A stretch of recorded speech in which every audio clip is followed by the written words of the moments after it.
Yes.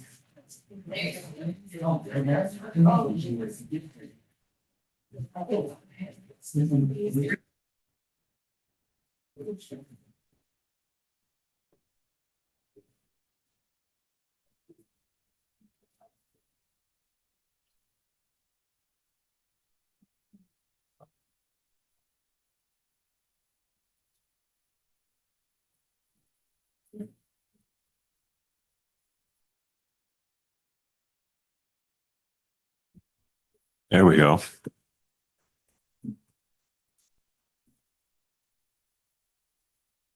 Go. All right. All right, let's bring this meeting to order. Welcome, everyone. I'd like to see a full room. Welcome to tonight's meeting for Tuesday, May 27, 2025. For the record, all members of council are present with the exception of Councilor Hart. Councilor Hart has said that she is ill and is unable to be here tonight and is asking for an excused absence. Is there any objection to that? No. Okay, with no objection, Councilor Hart is excused. And for the record, all other members of staff are here with the exception of Chief Holbrook and Mr. Brown. So there. All right, first item on the agenda is agenda approval. Council, as we look at the agenda, I know on the mayor's copy, it didn't have the municipal legal services on there, but I'm assuming that everybody else saw that on their agenda when they pulled that up on their computer and printed it out. Is there anything that needs to be pulled from the agenda for this evening or that council feels that needs to be added? Hearing none, what is the desire of council on the agenda approval? Move to approve. Second. All right, and that was, so a motion by Councilor Vasquez, second by Councilor Ripley to approve the agenda. Is there debate on this item? Hearing none, going down the line, your vote, Councilor Hancock, Yes. Councilor Ripley, Yes. Councilor Frausto, Yes. Councilor Vasquez, Yes. Councilor Hart is absent, Deputy Mayor? Yes. And I too vote yes, the agenda is approved. All right, next item is invocation. I know we've got somebody here to do that and invite you to please stand for the invocation, then remain standing for the Pledge of Allegiance. Mr. Mayor, thank you for the opportunity to give the invocation tonight. My name is Pastor Joel Shears, and it's my honor to do this. Let's bow our heads and unite our hearts in prayer. Let's pray together.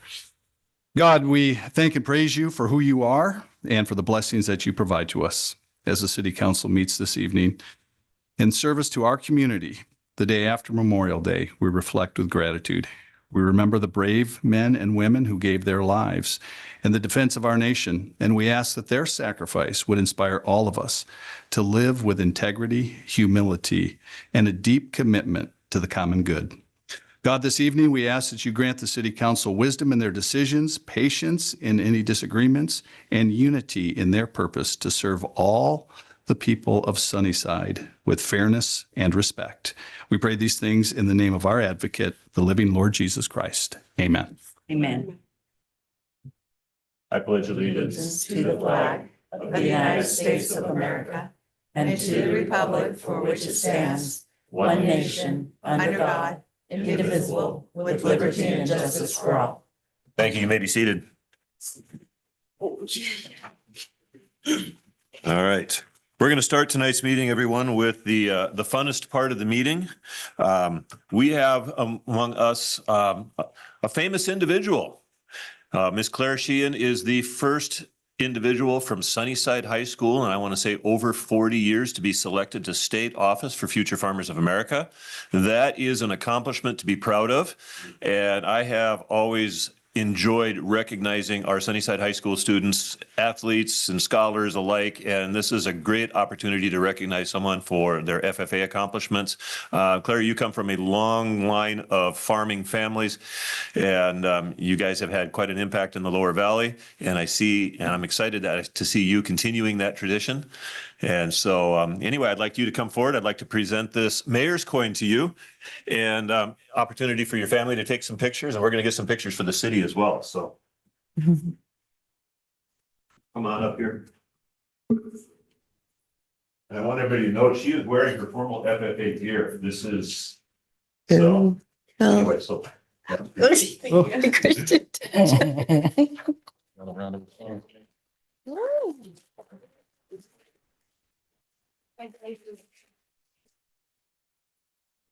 Congratulations. And I don't know if We're very proud of you. Come up and take pictures. If anybody in the family wants to take pictures of this, that'd be a great opportunity to do that. Yeah. Yeah. Well, should the mayor, oh, okay, yeah. All right. Thank you.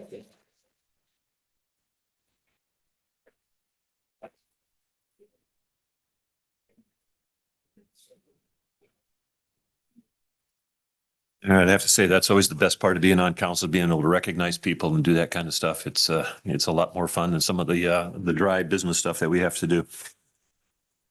All right. Oh, Mr. City Manager, could you get me the sign up sheet for the public comment? Next item on the agenda is public comment. Citizens are advised that they must limit their remarks to the council to 3 minutes. Council may refer items to staff to review and or research for presentation at a later date. Please be aware that we do. Thank you. Listen, we take notes, and we definitely do pay attention. Sometimes I know it seems like it takes forever for us to get anything done on an item that is important to you. Sometimes the solution isn't quite as easy as we'd like it to be. All right. First name on my list is Raquel Izquierdo Lopez. Hello, good evening. My name is Raquel Izquierdo Lopez. I am just here tonight to introduce myself. I am running for Sunnyside School Board District 2. And I just wanted to, knowing that I'm going to be out in the community a lot more, I wanted people to put a face to the name. I will be out meeting more residents and just talking about my priorities. So I'm excited to meet new people, new residents, or current residents, for me new. But I'm excited to meet more people and just want everybody to know that I am a safe person to open your door to, because sometimes people don't always feel safe opening doors, nowadays. So thank you. All right. Well, thank you for coming, and I wish you well on your campaign. Next name on my list is Sharon Dolan.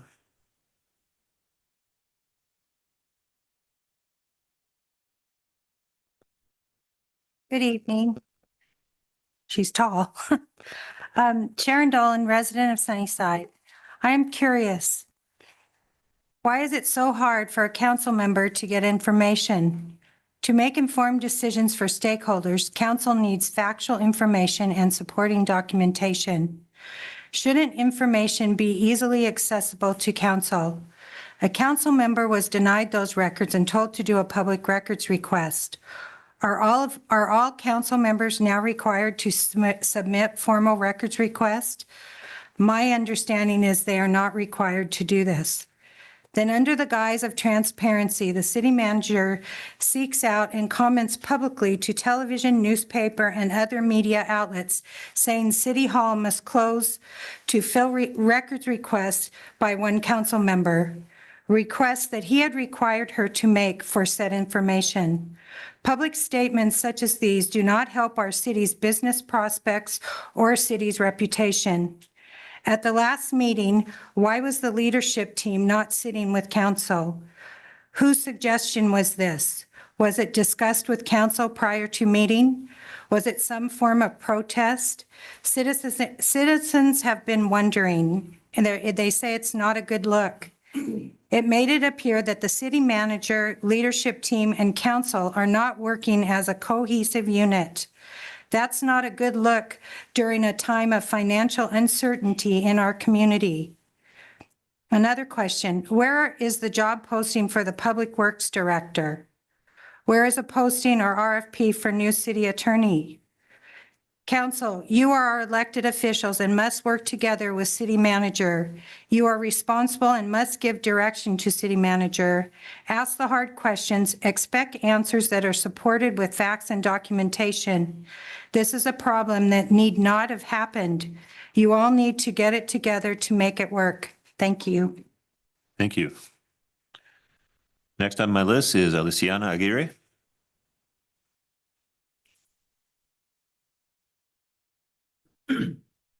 Hi, I'm Elisiana. I live on Harrison Ave here in Sunnyside, and today I'm not here to talk about chickens. I'd like to address the council regarding the Youth Advisory Board. At the May 5th study session, it was brought up that the age to join the board should start at either 13 or 14. I'd like to remind the council that I stood up here when I was 12 to ask about chickens. There are other mature middle schoolers who could truly benefit from being a part of the Youth Advisory Board.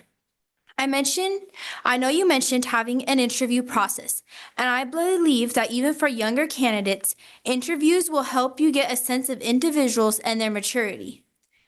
Another way to help narrow down younger candidates without completely excluding them could be to require a referral or endorsement from a council member. Candidates could also be asked to include a few teacher recommendations with their application. It was also mentioned at the last study session that candidates would be voted on by their peers. I'd like to share some insight about how voting tends to work among middle school and high schoolers. It's often not about who would do the best job, it's about popularity. In my middle school, when we find out who gets picked, it's honestly kind of wild. It's not about who would be the best qualified, but it's usually about who is the most popular. The people who are the most behaved usually don't get selected, and the people who often aren't the most mature do. Thank you, and I'm glad to lend a middle school perspective anytime. Thank you for that. Thank you. Thank you. All right. And that's why I think the Youth Advisory Council is a good idea. Just getting that out there. All right. Britton Moore.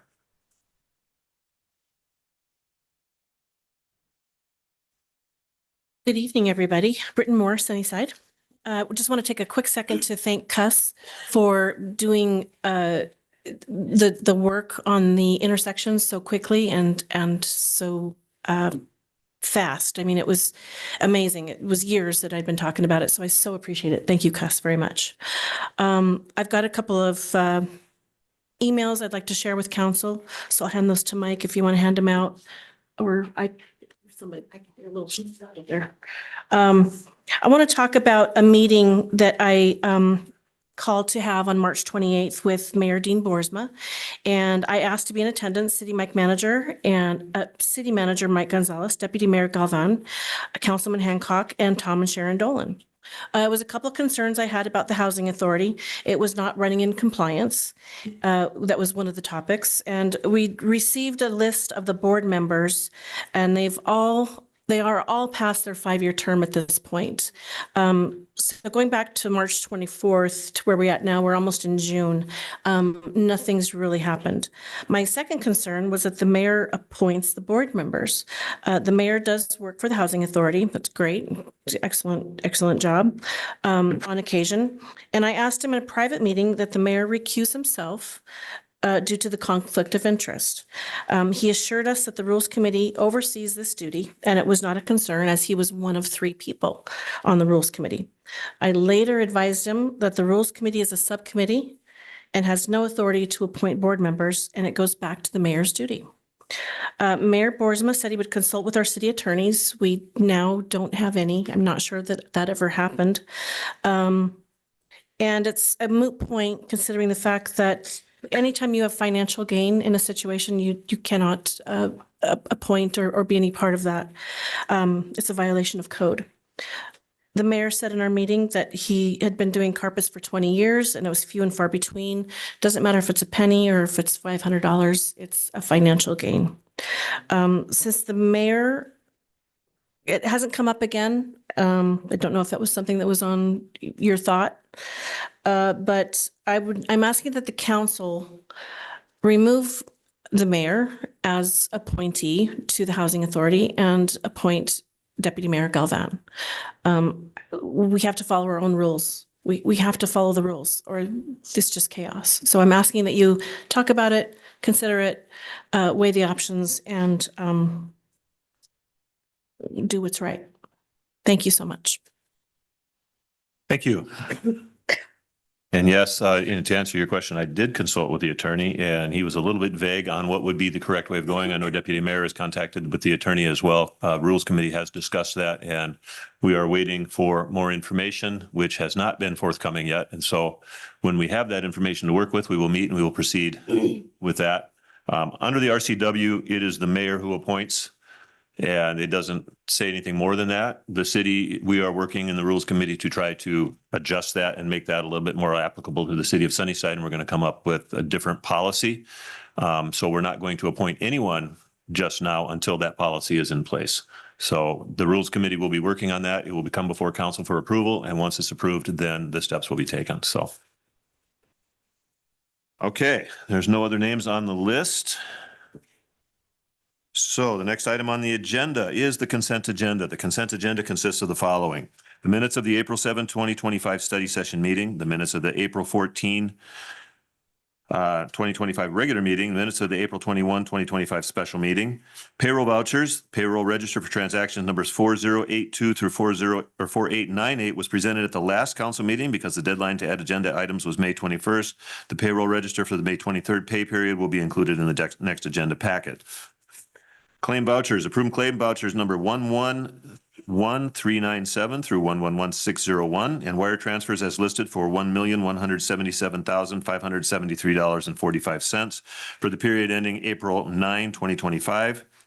Approve AP check register for transaction numbers 4217 through 5068, and wire transfers as listed for $224,231. I'm going to try that one again. $1,224,231 for the period ending on May 16, 2025.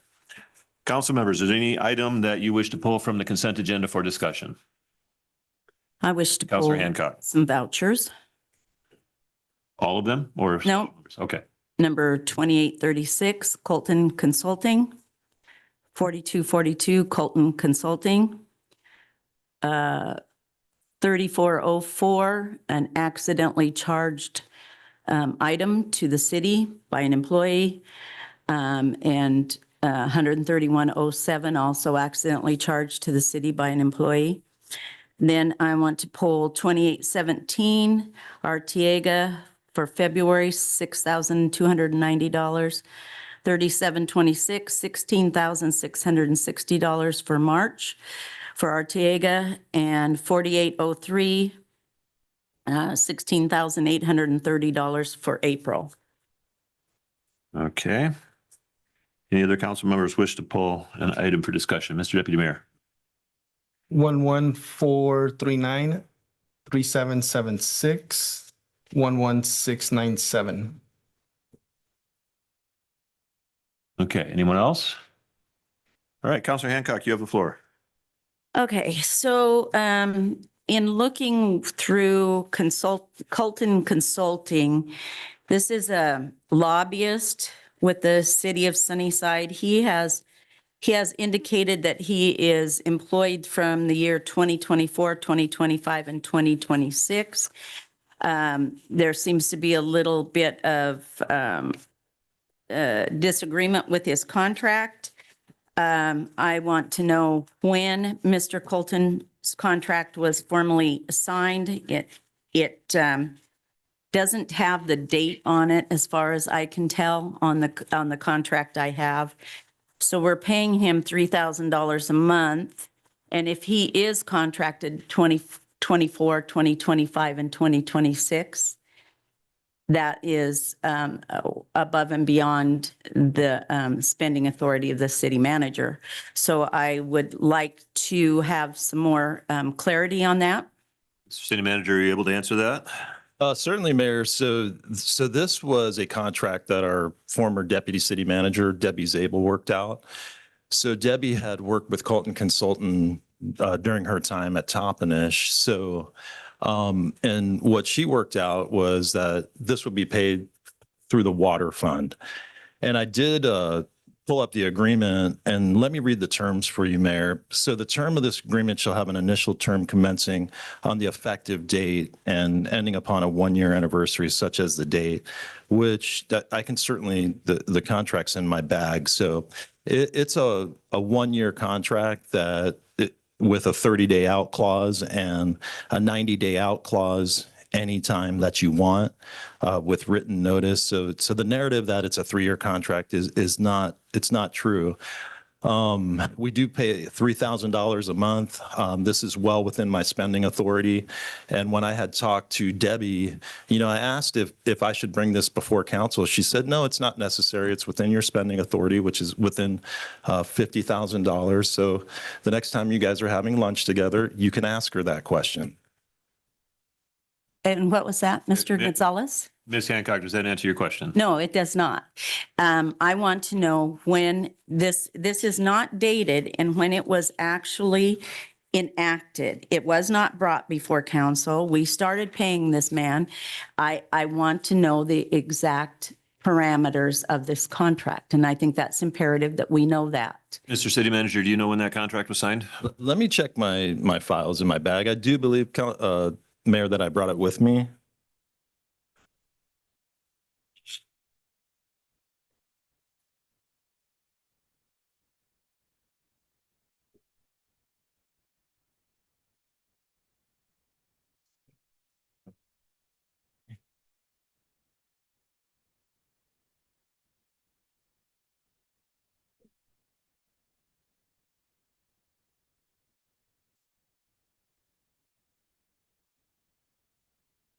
I'll have to get back to you on the effective date. I believe it was October of 2024. Let's see. Well, actually, it says right on the top of the contract, entered to the effective date of December 1st of 2024. So we began, I thought a little bit earlier than that, but that is the effective date, which it will commence on December 1st of 2025. And again, this is within my What spending. you saying, it will expire on? Yeah, it would, 25. there's an automatic renewal date if you continue with it. But I mean, for the record, I mean, that I'd say they've paid off. They've gotten us $1.3 million in grants. They're going after another 2 million with Senator Patty Murray's office. So, and again, I want the public to know this is within my spending authority. I'm the chief operating officer. I worked with our former city manager, deputy city managers, I should say, on how we should handle this. It's paid with enterprise funds, and the original intent and full disclosure, we were going after infrastructure funds for our wells, which weren't working for years, going on 3 or 4 years, 6 and 7 weren't working. So that was the original intent, and they've done a tremendous job. I'm proud of the fact we're working with them. This is not surreptitious. Again, it was within my authority, and that's why you hire me to make these kind of decisions. So I feel like this has been a bit of a witch hunt with all these contracts, and I'm being a little emotional here, but it's, and I'm being accused of like not making her do public records requests. For the record, and Sharon, I have never made Counselor Hancock do a records request except for one that she was looking over the shoulder of our IT director. Okay, let's not let this get out of hand here, but you can affirm, sir, that it is a 1-year contract and it will expire in December of this year. Yes, Mayor, it's a 1-year Okay. contract. Very good. Mayor, Councilor Hancock. that is not completely accurate.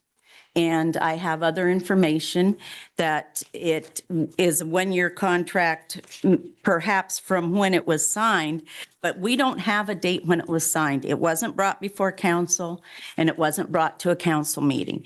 And if, as Mr. Colton put on his PDC form, this is a 3-year contract, and I don't know, I don't have all the information, that's $72,000, and it is above the spending authority. So I just think before we approve this, we need more information. If Mr. Gonzalez is right, then he is right. If he is not right, then I cannot approve a $72,000 contract.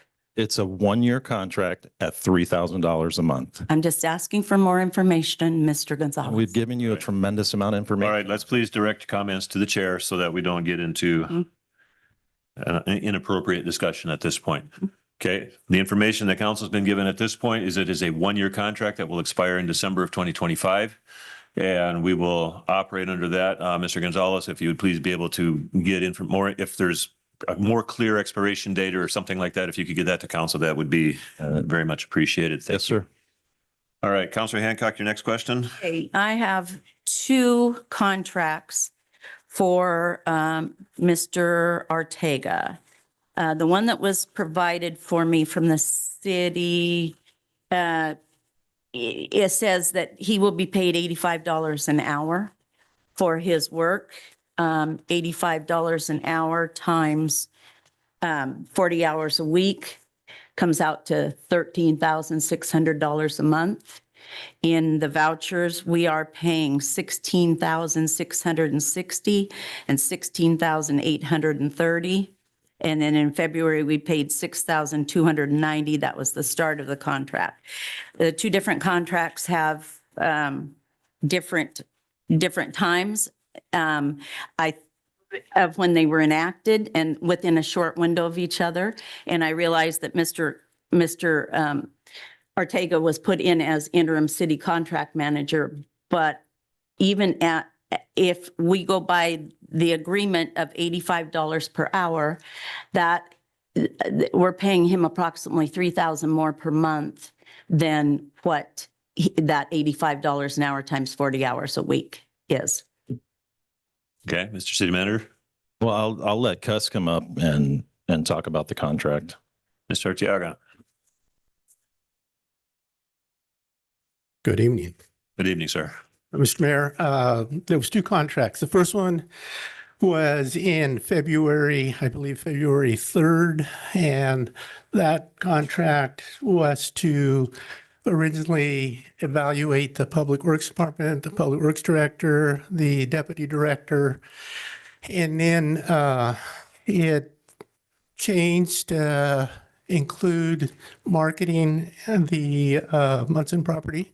So we started putting in more hours. And then March 6th, everyone here voted on my contract at $85 an hour to fill in at the interim public works director.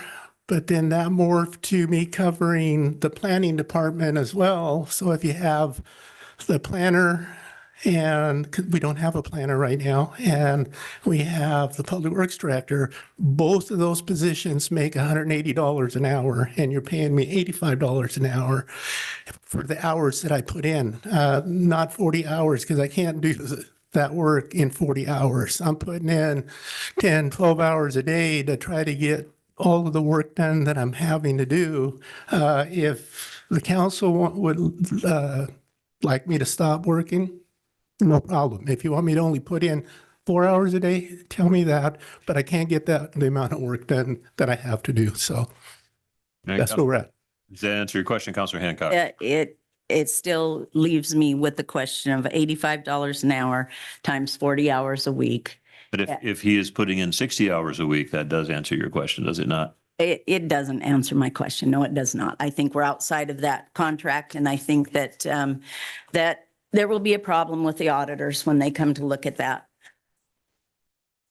Well, Councilor, as I recall, we agreed, and council members, correct me if I remember this incorrectly, but as I recall, we agreed to a contract of $85 an hour without specified hours. Was that correct? That's what I remember. I didn't remember seeing them like a maximum of hours. I don't remember that at all either. So we agreed to pay $85 an hour to Mr. Arteaga for his work as he worked for the city. Mr. Arteaga is working as a consultant, an independent contractor. And I do know that to get an independent contractor to work for $85 an hour is a bit of a miracle. Quite often they're charging anywhere in the $150 an hour range. So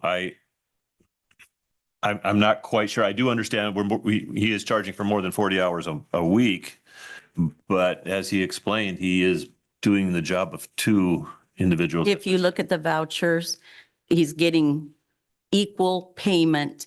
There's no mention of how many hours he put in. He's getting equal payment every week. And so I think that we're in violation of the contract, and I think that it needs to be straightened out. And I think we're going to have some issues too, probably with the union, because he is filling in for a full-time union position. And we have not been advertising to replace Mr. Ortega with a union position. And he is taking a union position. Mr. Mayor, for the record, that is not a union position at this point. Yeah. Arteaga, do you turn in a timesheet? I turn in timesheets that are attached to my invoice for every submittal that I've had. They're all accounted for. And the contract that council approved that was brought to you. It just says all services are provided at $85 per hour, and the city will be invoiced monthly by submitting the invoice to the city manager. There's no mention of how many hours I will put in. All Mr. right. Mayor, for the record also, he does not receive benefits. And I can tell you that he has not billed us for a lot of hours that he's actually worked. I can Understood. tell you in comparison with GMP, they bill you for every call. I don't charge for after-hour calls. Overtime, there's been on Sundays when there was a water leak and we couldn't get a staff member, and I came. I didn't charge for that. I don't charge mileage. I don't charge any overhead. I charge you $85 an hour. Mr. Mayor, may I? Ms. Rostam. I just want to thank you for everything that you've been doing for this city. You have come from your retirement to really do us a favor. I don't think anybody in your position, and someone recall me if I'm wrong, has ever saved the city millions of dollars like you have. The intersection out by Varietals was put up in a matter of months, maybe weeks after our initial discussion. And that has, like Ms. Moore just came up and said during her public comment, has been years of coming up to a podium and asking council to put something up there for public safety. So I really just want to say I appreciate you. I am speaking for myself. I don't want you to go. Sunnyside needs you, and we really are in the middle of reconstructing this city from a previous administration. So I hope that you have a little bit more patience with us as we work through this, but I really want to commend you and applaud you for all the work that you have been doing for this town, and some of it that is going unnoticed and unspoken of. Thank you. Thank you. Ms. Hancock, further comments? No, not for this. Okay, what's your next item, please? The accidentally charged items, 3404, one for 259.80 and one for 131.07. I believe that I asked for where those were originally billed and what they were, and I have not gotten the information in return. Is that pending information to going to be given to Ms. Hancock? Yes, Ms. Coos. I can speak to that. In some further research that was done, those charges were associated with a convention or a workshop that was attended by council and staff. Both of those charges that were marked as an accidental have been repaid personally to the city from the people that made those original charges. Okay, so the city has been reimbursed for those charges. Okay. Mr. Mayor, those charges were made in violation of our credit card policy. I do believe they were Mr. Gonzalez's charges, one of which he tried to ascertain that Deputy Mayor was the one who caused the charge. That is false. Now, Councilor, they have been reimbursed, however. Dean, there is a credit card policy, and this is in violation of the credit card policy. And I asked where the original charges were for clarity, and I have not gotten a response on where the original charges Mr. were. Mayor, if I may. Mr. Manager, sir. So one of those, I believe, was 252, where we were lobbying in Olympia at the time. So I made the charges for the hotel. And this is my understanding, because I worked with Jacqueline to get the information. That 252 was actually an overcharge to my credit card, which was then reimbursed to the credit card. The other charge was some sort of damages to towels at Mr. Galvan's room. So, this whole thing that you're saying that I violated the credit card policy with $252 is an absolute, that's not true. But both charges have been reimbursed. And one of them was the hotel, is what you're saying. And can you confirm that one of them is just the hotel overbilling? Yes, one of those was an overcharge and the other one has been reimbursed to the city personally. And so, Ms. Koski, the overcharge of $259.80 for the motel room, which motel was that? What hotel did you stay? That was the Red Lion in Olympia. This charge is from the Red Lion in Olympia, this 259.80. Absolutely. Yeah, that's what you swear to, huh? I swear to that. Okay, and the 13107, Never you say spent came from Mr. Galvan's room? on my credit card, counselor. I haven't. Yeah. I can tell you that for a fact. Okay. Next question, Counselor. Oh, no, I'm done. That was all of them? Okay. Yep. Mr. Deputy Mayor. So 111439 HLA, I guess, what's the plan going forward with the Public Works Director? Are we advertising for that? I know that a lot of the HLA could be done in-house with the right guy. Right. And that's something Cuss and I are discussing is the right time to do that. I think, currently we have so much deferred maintenance when it came to wells 6 and 7, getting those online. And then the emergency that we had with the methane gas issue out at the wastewater treatment plant. So, getting some of these smaller items done. I mean, there's been so much deferred maintenance that Cuss has walked into. We anticipate in the next couple of months, getting that open to the public and putting that out. But I just think right now is not the time to do it. It's been a disaster zone what Cuss has walked into.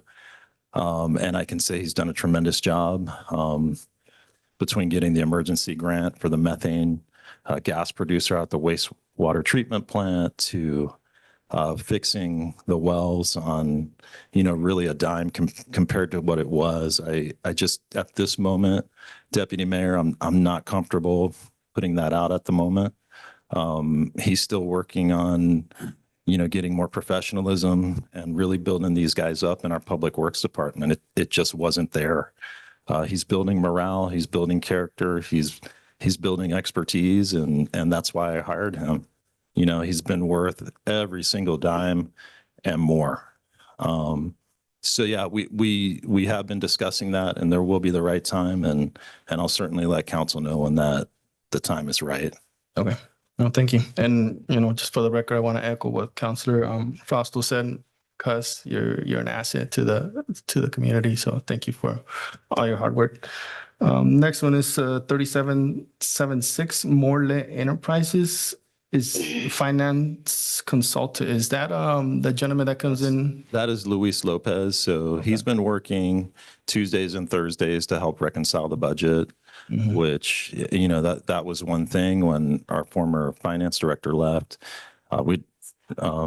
Bank reconciliation. Yeah, so what he's working on is the bank reconciliation. So you have to understand, our former finance director essentially stopped working between January and June.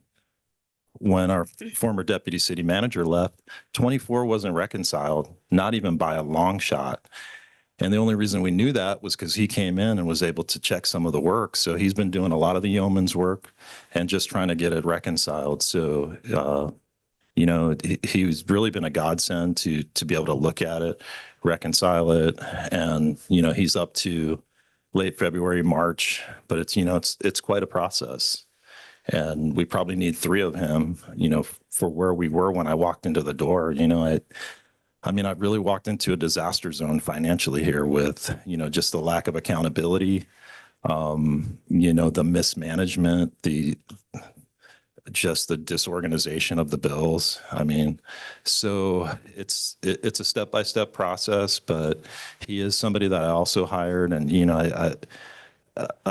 he's a contractor. He's somebody that comes in minimally, but he's giving maximum effort, and he's been really great. He's a wonderful guy, comes in with a smile on his face, and, he's done a tremendous job for us. So he's only reconciled January, February, and March. Yeah, he's working on March right now, I believe. Okay, so And we still have through June to go. through June. Okay, so how are we making sure that that's being done? Because obviously, when Debbie was here, it wasn't being done, and that kind of falls on you. Deputy Mayor, Uh-huh. If you don't mind, I had to address that. Yeah. So Luis and I have both met with Chad from Springbrook, who has made it known that they do have some available resources that they could help us with bank reconciliations. We're working on timing and scheduling for that to take place. And because Luis is only working part-time, I'm pretty confident that they'd be able to work around his schedule with his staff so that we have more resources working towards that. Okay. So we should have some sort of answer by the next meeting, like more or less when this is going to be done for 2024. You know, Chad had a very ambitious schedule. And I think once he goes in and sees just exactly how large those bank statements are, they average 80 pages per month. So if you think about each individual single line item on 80 pages as an average, I'm not sure that he recognizes exactly the enormity of the project. But once we are able to come to a scheduling agreement with him and get those bank statements over to him, we'll have a better idea of how many resources he'll really be able to throw at that. Okay. Thank you. And Mr. Mayor, if I may, to address your question, everything falls on me, and I think I need a little bit of credit because I sensed it wasn't getting done. So that's why I brought in Luis to fact check and actually figure out, because I knew it wasn't getting done and I needed a CPA to come in and confirm that. So that's what he's done. I take responsibility. It's a huge responsibility to run the city. And but one thing I do have is good intuition. And, so from that standpoint, I respect the question because you're right. Everything does fall on me. It falls on all of us. I mean, it's all of our responsibility.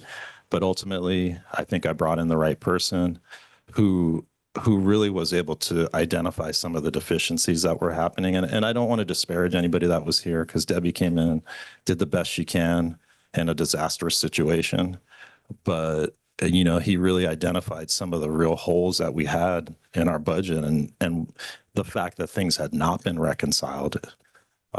So we know what we've got to do. We know the people that we have to put together to do it, and it's going to get done. And, by the time we hit the 25, 26 cycle, I think we'll be in a place that, we can confidently say, we got this. But I'll say what I walked into was really difficult. And Right. my final sir. one, 111697, the enterprise lease. Why did it jump? March, it was 35,482.35 cents, and April it's 54,506.70 cents.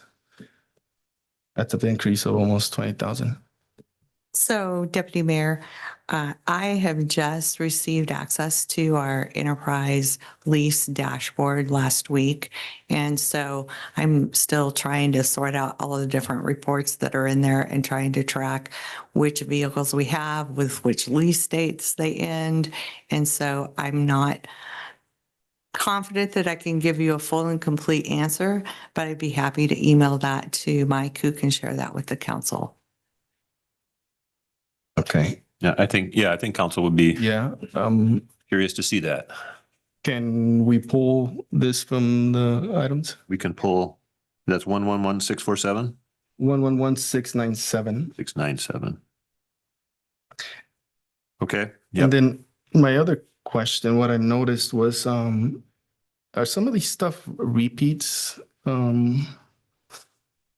If you go to the claim vouchers, subsection 2, transaction numbers 4217 through 5068, they matched the vouchers that we approved at our May 12th meeting. So for example, transaction 4220 matches voucher 111602, which is one that we already approved. So, Deputy Mayor, I am not sure if those are duplicates. I do know, however, that I was very careful to pull the report for the specific dates that one report's end date was 4/9, I believe, and the next report beginning date that you'll see is 4/10 to make sure that we didn't have any overlapping information. But I can certainly check into that and see what's going on. So you're suggesting that might be a recurring expense? I don't believe that it is, sir. I believe that there may be a way in our system so that it's pulling by the transaction number or the transaction date and not actually by the check date. I'll need to double check our system reports to make sure that that's not happening. Okay, Could we pull that as well? I think so. Yeah. There's, Pull that until we know those numbers. Could you go ahead and repeat those numbers again, Mr. Deputy Mayor? yeah, let me get to it. I thought I highlighted it here. So it starts with 4220 transaction number. So transaction number 4220 through 4371 are repeats from our May 12 meeting. Our May 12 meeting, we recognize them as vouchers, and now we recognize them as transactions. So those are duplicates from our May 12 meeting. If you don't mind, I'd like to have time to research that. And Yeah, we'll pull Fully those from the answer that consent agenda question. tonight and give you a chance to work on that. thank you very much. Yeah.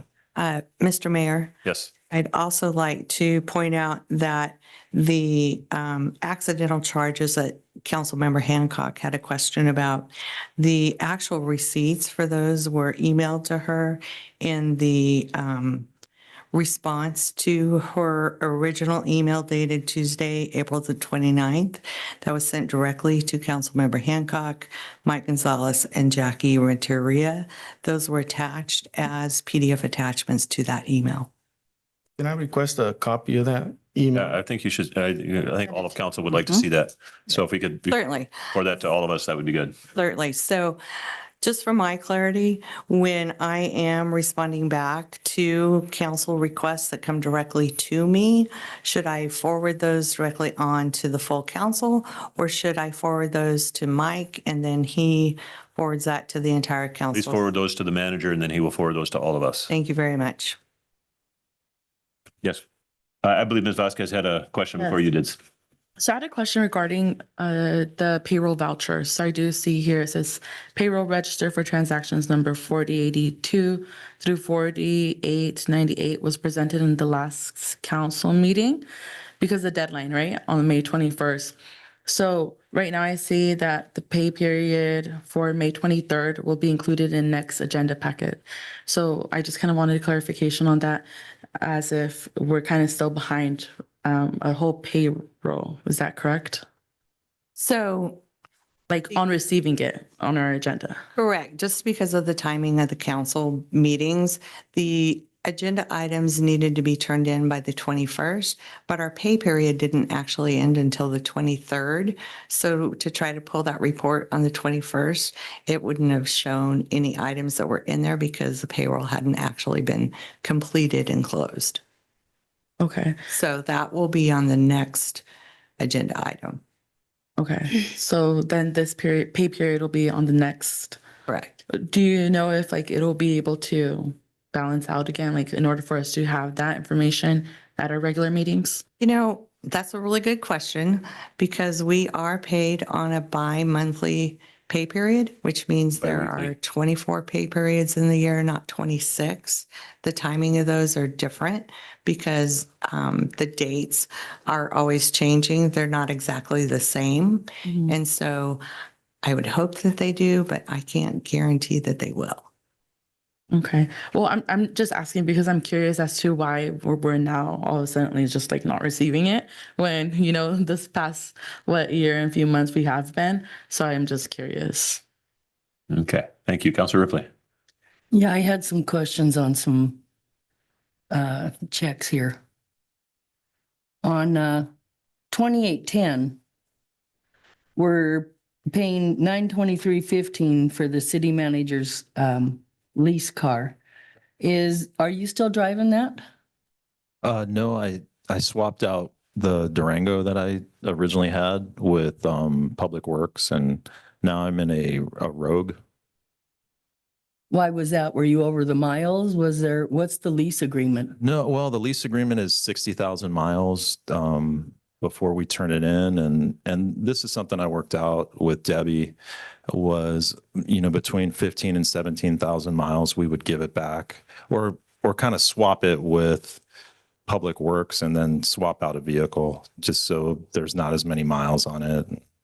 And so we don't exceed the limit too quickly. So. Okay. And on 2825, there was invoice number 50014, and it was for service for 13,426. And another one right after that for 57278, and that was for service. And I was just wondering what service that was. And what vendor was that? Councilmember Rip? It didn't have a vendor. Okay. And what number, what? 2825.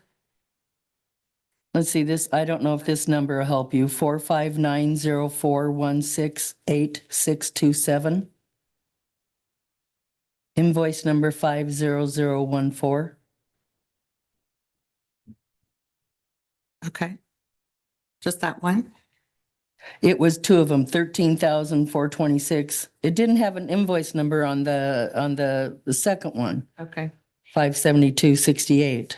Okay. And that's on the check register ending in 516. Is that correct? It was check number 2825. Okay. 516. I don't know. I don't have that number on here. Okay. I'd be happy to research that for you. Okay. And then another one, when we had pulled these vouchers back in, was it March? There was one that I had asked about, 3727 for Benton REA for the Sunnyview Park restrooms for $1,413.36. And the restrooms hadn't even been turned on by that point. I was wondering why we had such a large electric bill. And then those are back on here with no explanation. Are you able to answer that, or do you want a couple days to research? You need to mash the button a little harder. I would be happy to research that for you. Okay, and there was another one, 3744, that was on that. It was on 4925, Brian Porter, Coyote Customs. It was $799.20, and that was for travel lodging per diem. And he lives in Outlook. There should have been no travel lodging per diem. And that was one of the ones that were on hold. Gus, why don't you go ahead and answer that? Yeah, that one, I talked to staff and they said that should have been coded to 41 instead of 48. 48 is why you see the per diem. There was a miscoding on their part. So does that need to be changed? They already changed it. I believe that was taken care of. It came up again, the same exact thing on the voucher this week. So I just want to make sure that I'm clear. Are we talking about the voucher listing from my very first day here at the city of Sunnyside? Or are we talking about the voucher listing that ends, the check register that ends in 516? Just for clarity, please. I don't have that info. The check register we're working off today that we're approving is the 516 one. So that's, if it's the current check register we're working off of. Well, this was back in 4925. It was vouchers that was brought back. Right, We that had was the vouchers that we pulled the entire voucher on, and so they had to be reapproved. But is it on this month's or was it on the previous It was in voucher? this month's vouchers. All right, see if you can find some information on that. I think what we're going to do is that the ones that have been indicated, especially this 2825, we're going to pull this. The 3744 we're going to pull. And then we had 3727. 30. I didn't see 3727. I saw 4220 through 4371 that the deputy mayor has asked. And the 111-697 that, and so we'll pull those from the consent agenda pending further research and get some answers, and that will reappear in the next regular meeting if you can get it done in time. Okay, and those are from the first voucher. That is from your first meeting in April till today. Okay, and then so we haven't dealt with the second register yet. This from 410 to 516, correct? Doesn't sound like we're Thank you. talking about that one, though. Okay, Ms. Vasquez. So I have one more question. So I see here that under payroll vouchers again, so payroll vouchers numbers 4082 through 4898. It looks like we'll be approving those today, correct? Because that's what was presented at last meetings. That was approved at the last. That was already approved. Okay, so then right now we just don't have nothing on payroll. Okay. All right, further questions on the consent agenda? I did have a few Ms. more. Ripley. The Humane Society, 3821 and 5146, we're getting charged $1,000 a month. And what is being done with the Humane Society? I can let Chief Lehman answer that question. Chief. Good evening, council. Thanks, sir. So that's the contract that we have with the Humane Society so that we have so many beds available to us for the dogs that we're required by law to house. So if those dogs bite somebody or something like that, we're required to house them for a period of time. I believe it's 10 days. And so we have to have those beds available to us, whether we use them or not. So that's our contract with the Humane Society. Initially, they came to us, I think it was 3,700 for that amount, and I got them down to 1,000. That we approved that 3 months ago, I think. So we're required by law, but we aren't taking any dogs up there? If we get a dog that bites somebody, we would take them up there. And that's it, just a dog that bites, huh? Yep. So you pay $1,000 for the beds. Okay. Well, if we get a dog that bites somebody, we have to house it. So we have to have a place to take it. Otherwise, we wouldn't be in compliance with the law. So. Uh-huh. I have a question. How have you been doing with that?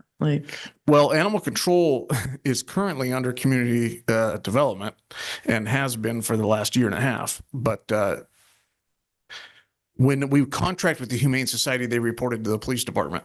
And so I was the contact for that contract. So I worked on it. But community and economic development is the division that has taken over animal control, for the last year, I believe. Okay. Well, since the new budget cycle, code enforcement has. So nobody reports to me daily on the animal. Like I know there was a dog call today that was referred to the code enforcement officer. I saw it on the screen this morning. So an officer went, I believe, yesterday and code enforcement followed up today. Okay. And what's being done with the dog catcher truck It's sitting here right now. sitting there? Yep. Okay. Yep. I hadn't seen it. Okay. And then I had one more. Okay. 48, not for him. Sorry. No. Let's see, 4802, the aquatic special services for pool chemicals. Okay, the 2% that we're taking out of the taxes, people's taxes, is that being put in a special spot? And this money is being taken out of that, or is it all being lumped together in the general fund? And that's where this 8,000 came out of, the general fund? So those funds are being collected. They are in the a separate line item or account number within the general fund, but they do remain in the general fund because the pool is also a part of the general fund. So they are being taken out of the 2% tax? Yes, those are being accounted for monthly in a separate account in our chart of accounts. Okay, that's what I need to know. That's it. All right. There's no further questions on the consent agenda. What is the desire of council on the consent agenda? With all these items that we agreed to pull.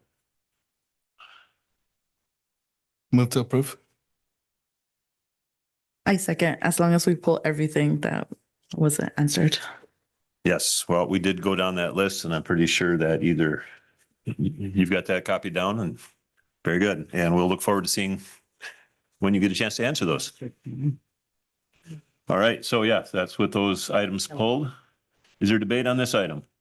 I would like to clarify what the second was, what Karen's second was. Was that including my items that I pulled?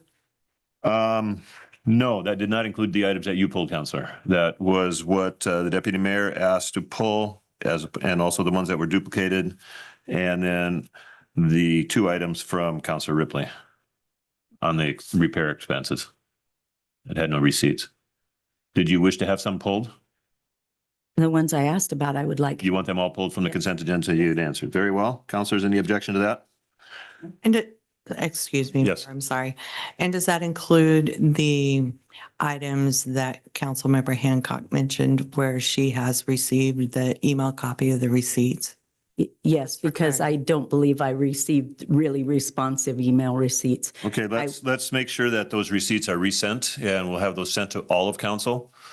And that way we'll all have a copy of those receipts at the same time. And that way we can all answer those or have those questions answered for us at the same time. So if their emails need to be resent and double check, make sure those receipts are all in there. So those items will be pulled, the items that Councilor Hancock brought forward as well. All right, further debate on this item? No. All right, then going down the list, Councilor Hancock, what did you vote? Yes. Councilor Ripley, Yes. Councilor Fausto, Yes. Councilor Vasquez, Yes. Deputy Mayor, Yes. and I too vote yes, motion passes. Very good. Thank you, everyone. Active agenda. First item on the active agenda is municipal legal services contract with Ogden, Murphy, and Wallace. Approve a resolution authorizing the city manager to enter into an agreement for municipal legal services with Ogden, Murphy, and Wallace PLLC. Mr. City Manager. Thank you, Mr. Mayor. For the record, we did go out for an RFP for municipal legal services. Before you tonight are two options, including Ogden, Murphy, Wallace, and the other firm was Smith Malik. Staff is recommending Ogden, Murphy, Wallace. They have offices in Wenatchee and the Seattle area. They're a full-service firm offering municipal legal services, public record, collective bargaining agreement expertise. So they're really a one-stop shop. And I think something that we desperately need. They work with a lot of folks in the valley, including Mapton, a couple others, and they're relatively close. I would say the Smith Malik folks, they're actually out of Boise, and they were the only other firm that put in an RFP. Proximity wise, they would have to drive in. We're only really available by Zoom. Ogden, Murphy, Wallace is kind of offering a hybrid, if you will. Preferably, they will work with us in Zoom, but they can also be here. Council received both of those RFPs on Friday and then again in your packet. So hopefully you've had plenty of time to read it and make a sound decision. All right, thank you. Questions for the manager? Councilor Hancock. Yeah. So currently, Mr. Gonzalez, we have before us a letter dated May 5th, 2025 from Menke, Jackson, Byer, and Ellis that they will continue. I'm attaching a fee agreement to this letter that will allow us to provide legal services to the city, not in the capacity of city attorney, but after May 16th, 2025. So we are currently can use Menke, Jackson, Byer, and Ellis at this point for the rate of $265 per hour for services covered by this agreement. Hourly rate of associate attorneys is $245, and the rate for paralegals is $100 per hour. Is that correct? Yes, Quinn Plant has offered those services.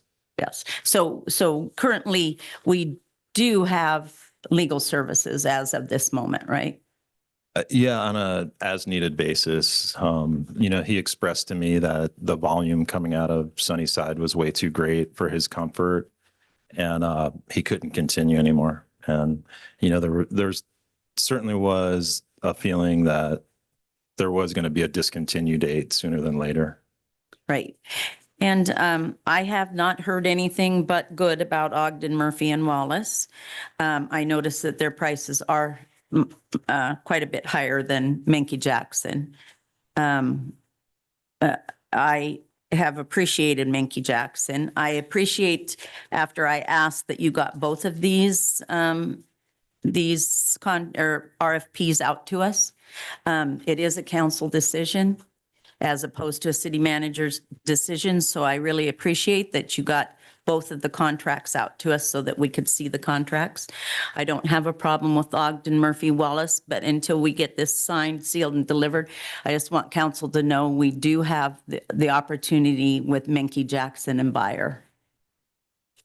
Thank you. And I saw another hand up, Deputy Mayor. Do we have a budget for this, for city attorney's fees, or what is that budget for 2025? Do we know? Off the top of my head, in a $50 million budget, I do not happen to know the exact line item that is in or the dollar amount, but I'd be happy to find that information for you, sir. Okay, yeah, if you could, please. And then, is there a reason why the cost per hours were not listed on the recommendations? I had to go through the contract, and find it. Should we have put it in on the top pages, I guess, just for clarity? In retrospect, that probably would have been a good idea. But yeah, if I didn't put it in there, forgive me for that. But, the full contract from both of them was in there, and it was in both RFP packets. So that's probably was my logic. I was thinking you guys would read the RFP packets and see the price points in there, but it's good to know next. No, yeah, I did read it. Also, are these rates an in-person rates, or are they going to be they're coming through us through Zoom? Deputy Mayor, they're pretty standard. I would say the price point in the past couple of years, just because municipal attorneys are at a premium right now. So, the past several years that I've been in government, it's skyrocketed, and I can say Smith Malik was more than Ogden Murphy Wallace by a significant amount, and it's just the way it is. Unless we want to make an investment in-house for an in-house attorney, but those are sort of like unicorns now. And I can tell you at my former job at Franklin County, the deputy attorneys, when I started as county administrator, they were making 105. 3 years later, they're making 180 because the county had to pay them $75,000 more to keep them. So, it's a real price war going on right now. So I do feel fortunate that Ogden is available and willing and able, and they have the bandwidth, and I can tell you their lead attorney, the staff met with her and felt really comfortable. So right now, our only choice. I wish Quinn could stay because I really like him, but again, the volume of work that we were providing was just too great for him. I know the city a few years ago looked into hiring our own attorney full-time as a staff member, and it didn't pencil out. It had become, at one time we did have a city attorney that worked full-time for the city. Yeah, for what it costs to get a city attorney now, it's prices have really gone up. Councilor Ripley, you had a question? No, George asked it for you? Yeah. Okay. Mhm. All right, Councilor Fausto. Quick question. I haven't found it in the contract yet, so maybe I overlooked it. But did they provide a fee in the case they were to be here in person? So traveling to Sunnyside? There are some travel fees involved, which I don't anticipate they'd need to come unless there was an executive session of some sort. And I can say that we've had executive sessions with attorneys via Zoom, and they're quite effective in 2025. I think we're all used to that. So I'm pretty comfortable with, because I can say this for the record, most of the time I called Ben Riley or Quinn, 99% of the time it was via phone or we had a Zoom. And the other thing that we're thinking about too, when we talk to Ogden Murphy Wallace, there's going to be times when they don't need to be here, because every time every time Quinn sat here, that was $250+ an hour. So, we were spending on average probably $750 a meeting times 3. Not to say it was wasted time, because it's always great to have an attorney here, but I think what we talked about was evaluating the agenda beforehand. If there's a need, certainly be here. But also, they gave us a sense at Ogden Murphy Wallace, hey, if it's an emergency and you need an answer at a meeting, we'll typically answer the phone. So I felt really comfortable with that. So amongst the two folks, I really felt Ogden Murphy Wallace was the best choice. And I will say this in our conversations with Smith Malik, great group, and they even offered, look, if you need to do a one-off or there's something, we'd like to work with you potentially. So we talked about even an MOU just in case, you never know if you're going to need somebody to work on something pretty significant at the moment. So I felt like the conversation with them was good. Proximity wise, they were so far. It didn't make a lot of sense to not go with a firm that was in-house with a Washington firm. Because the other thing I liked about Ogden Murphy Wallace was they were really familiar with WCIA, who is our insurance provider. They're really tied in tight with AWC. All of their attorneys at some point had worked as municipal lawyers. So they understand Washington law too. So there was a lot of pluses with Ogden Murphy Wallace, and on occasion they will come in to meet with Mapton. So that's something where they would hit Mapton, then hit us. So I felt really comfortable with them, and of the two that we had in the RFP, they were clearly the superior. Okay. Further questions for the manager? Councilor Hancock. Just a second. So Mike, on all of the items tonight that you brought before council, and this is Ogden Murphy Wallace, amount of expenditure 0, amount budgeted 0, budget amount 0. So everything you brought before us tonight, we are not getting budgeted numbers. We're not getting expected costs. And that makes it really difficult for me as a council member not to know what was budgeted and what is the expenditure. And if there's a budget amendment, I'm assuming we have some budget amendments that have not been brought forth. And I just find this lack of amount of expenditure, amount budgeted and budgeted amendment, it to be sorely lacking in these reports that we're getting as council. In a sense, I kind of have to agree, just because, Deputy Mayor's question was very valid. So personally, I would like to move this item, or table this item until the next meeting, until we have full insight of what our budget is looking like for hiring city attorneys. Okay. And it is important, and I have to concur that it would have been handy to say, okay, it's going to cost us this much per month or this much for a year. I know we do have a budget for city attorney because we started the year with a city attorney. And we had a budget for the attorney. And so if this falls within that budget, then it doesn't require a budget amendment, but it does sort of sound like it might. So we'd like to see those numbers to see just how far outside of budget that's going to be. And if we do have to make a budget amendment to satisfy that, then we can do that.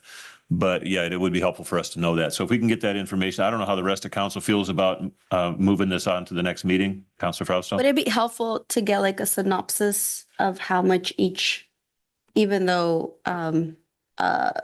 Ogden Murphy Wallace is being recommended, how much each one would be budgeted for? So maybe doing a breakdown, and then they can either email it back to council, and then we can make a decision after. Any kind of financial information would be welcome. Would be. I think that would be helpful. And yeah, it helps us be responsible with the financing and the spending so that we know where we are. Again, we do have it budgeted to have legal services, but we do need to know what we're going to pay an individual company or organization to do that work. So if we could get that information, that would be really helpful. But I have heard great things of Ogden Murphy Wallace, and I know they've been working over in Mapton. So. And they are well respected throughout the state. So I think that's. Awesome. All right. So do I need a motion in order to? Did Councilor Vasquez motion for that? Yeah, I moved to That is, table this okay, item. that's an official motion. We got a motion then from Councilor Vasquez to Second. move the, so I can find my right paper here, to move the question on the attorney to the next regular meeting. And who was the second? Counselor Hancock. All right, motion by Counselor Vasquez, second by Counselor Hancock to table this item till the next meeting. Is there debate on this item? Hearing none, then we'll just go along the list. Counselor Hancock, Yes. Counselor Vasquez, Yes. Counselor Ripley, Yes. Counselor Fausto, Yeah. Deputy Mayor, Yes. and I too vote yes. And so the item is tabled until our next regular meeting. And we do have legal services if we need it, and hopefully we won't. You can always hope. All right, next item is SMC 5.42 Fireworks Ordinance Amendment. Adopt an ordinance to amend Chapter 5.42 of the Sunnyside Municipal Code to modify the discharge of fireworks. Mr. City Manager. Thank you, Mr. Mayor. Cameron is sick, isn't he? I wasn't sure if he. Cameron was planning to zoom in. Oh, is he on? Okay, Presentation this I wasn't evening. sure Mr. because Mayor, I I know am on that. Zoom if you can hear me, Okay, sir. great. Chief, we'll give you the floor here to make your presentation. Okay, again, I apologize. I absent today, not feeling well, but didn't want to miss out on this presentation for you guys. But just to kind of summarize, we obviously enacted an ordinance last year to allow for the use of fireworks over the course of about 5 or 6 days, with of course the best intent. We did get some feedback from the community as a whole that it was maybe not exactly what they were looking for. So we have met with our public safety subcommittee on a couple of instances, and have pretty much taken the concerns of the public into consideration. And this is, for lack of a better term, our answer to their concerns. And so I'm not sure if you guys have had a chance to read through the amended ordinance or the cover sheet. But what I'll do is, instead of going into a whole abundance of detail, I can just kind of hold for any questions or any clarification that you guys might have on this. Okay, council members, questions for the chief. Mr. Deputy Mayor.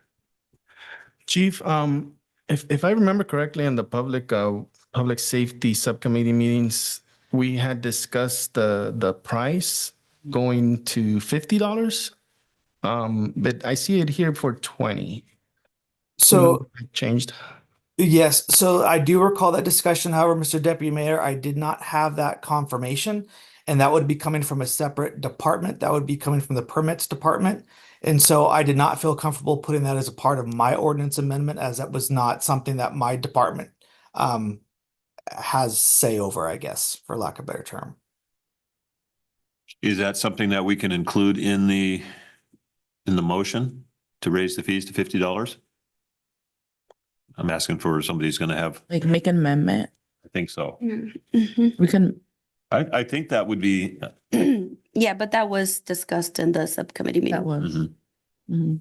So council can amend that to change the fee to $50. But I'm also concerned again about amount of expenditures, amount budgeted, and budget amount 000. I don't think this one comes with a budget. This is just a change in ordinance. Everything comes with a budget deed. Everything costs money. There's costs to everything we do.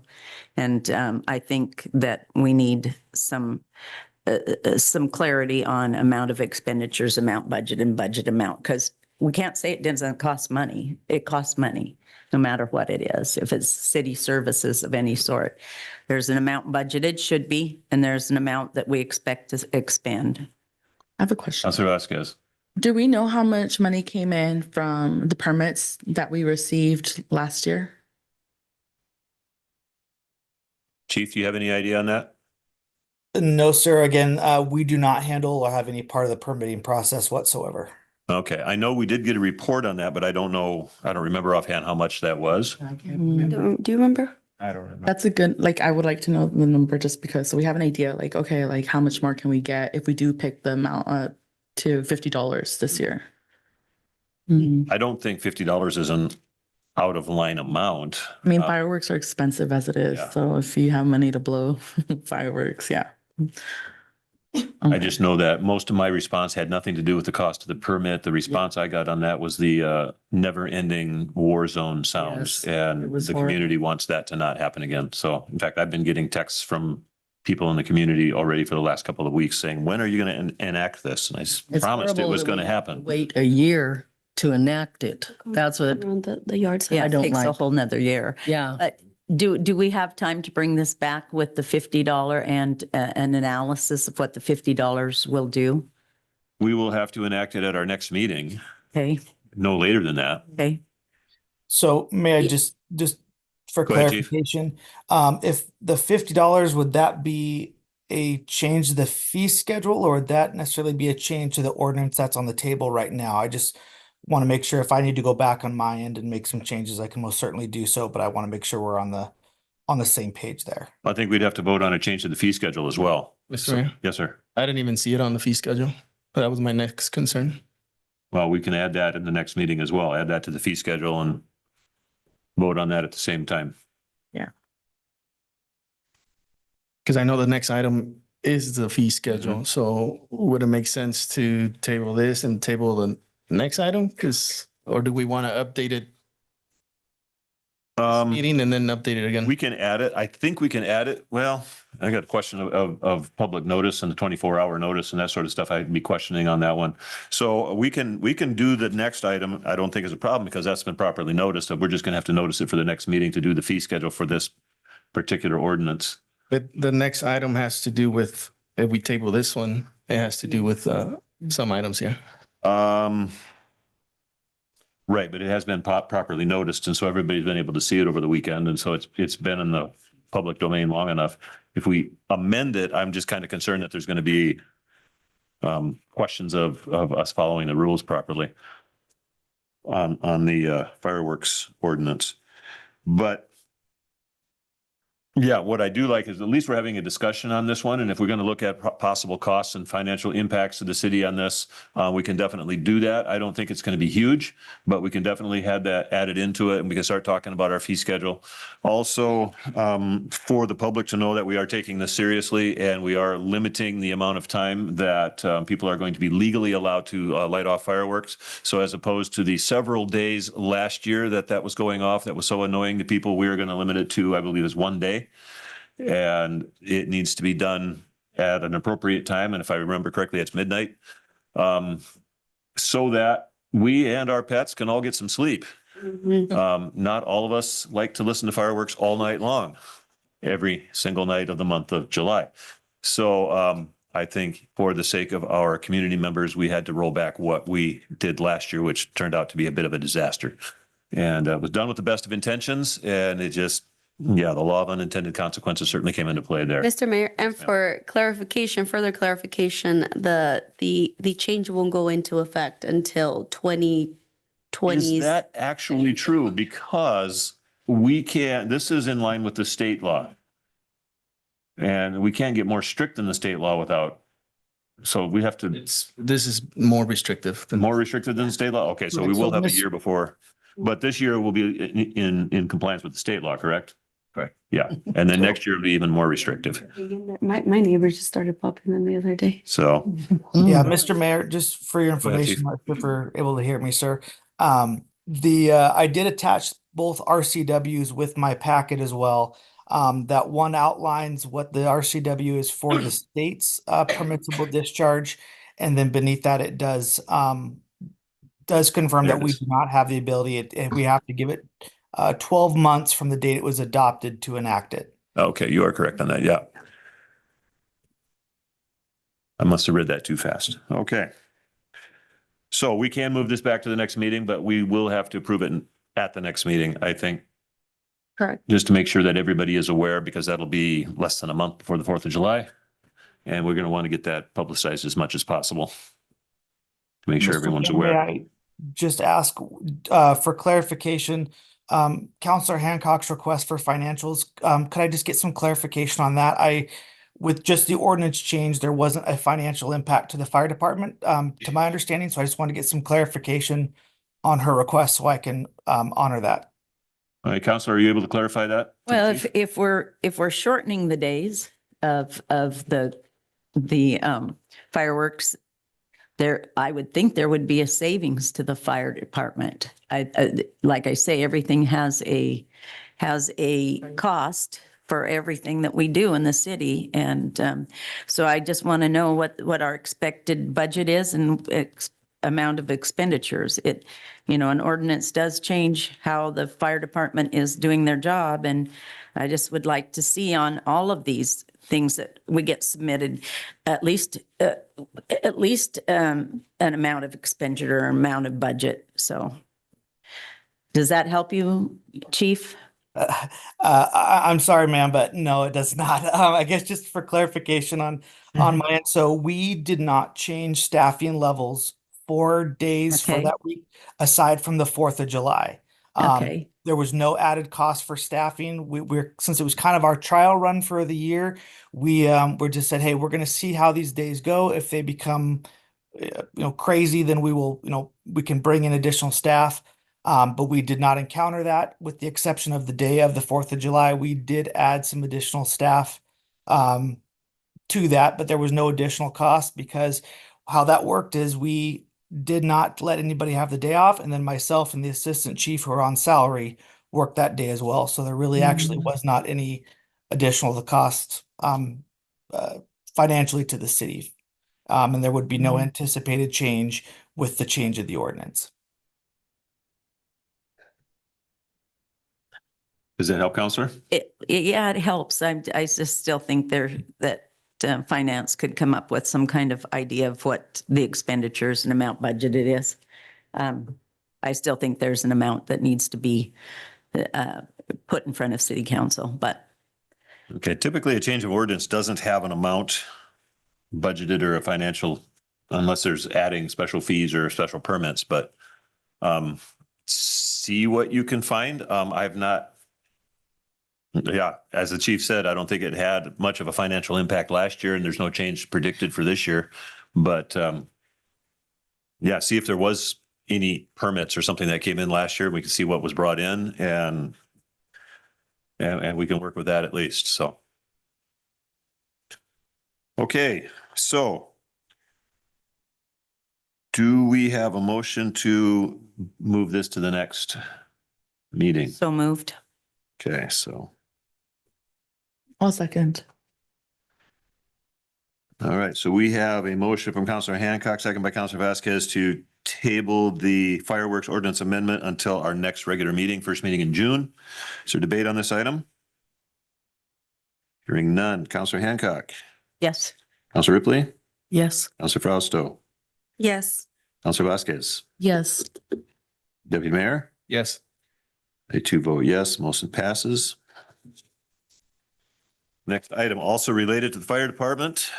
Schedule of fees and charges amendment. The fire department standby fees for public displays of fireworks. Approve a resolution amending and approving the revised schedule of fees and charges for fire department standby services for public displays of fireworks. And Chief, I'm guessing this is still yours.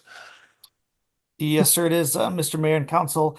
As we were going through with the Public Safety Subcommittee, as we were reviewing the fireworks ordinance, did come across a portion that pertains specifically to larger public displays of fireworks in relation to the fire department's requirement to stand by.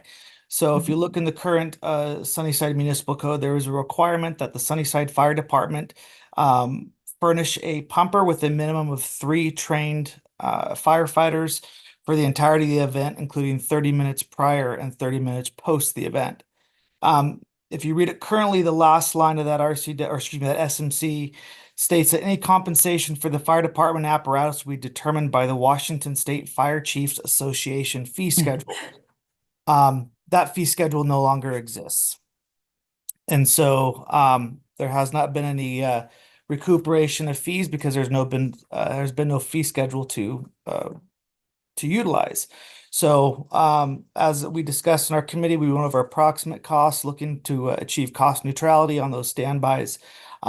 We had suggested the amendment of the SMC to read cost recovery for the apparatus and staff shall be determined by the current adopted City of Sunnyside schedule of fees and charges. And then therefore that would include a fire standby for public events, or excuse me, for fireworks. to include the cost of an engine and a crew of 3 at the rate proposed. All right, thank you, sir. Questions for the chief, Ms. Councilor Vasquez? Just so we're all on the same page, this is for the standby for the Lions Club fireworks show, correct? So that is correct. That would be any public display to include lions, the ones that are put on by the school district, anything that does currently require the fire department to stand by. Okay, thank you. Councilor Hancock? What have we charged them in the last few years? What, do you remember what they were billed? There was no bill in the past year just because, again, there was no fee schedule to pull from. Oh, okay. So yeah, I think that's reasonable. Further questions? Hearing none, what's the desire of council on this item? Have we decided on the fireworks permit on this? Was that part of this? No, we have not decided on the fireworks permit. We're going to bring that one back. Is that included on this fee schedule? No. So that's a separate item. That will come back in the next meeting. That's what we just voted to table. Okay. Okay. Move to approve. And who was that? I'm sorry. Okay, sorry. Your lips don't move when you talk. So. I'll try to change that.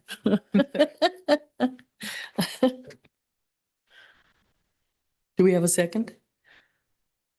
No? I'll second. Okay. Hate me.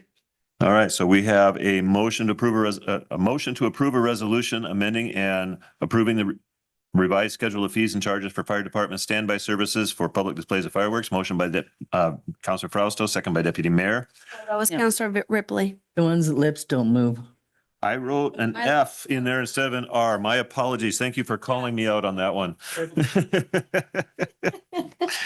Boy, I'm off my rhythm today. I don't understand why. All right. So motion by Councilor Ripley, second by the Deputy Mayor. Is there debate on this item? Mr. Deputy Mayor. Yeah, Mr. Mayor, on page 3 of 12 and then 3 and then 4 of 12, those pages look kind of funky. They're not lining up. I don't know if Jackie could bring it up, but if we can make sure that that's fixed before we post it, because it will confuse the public.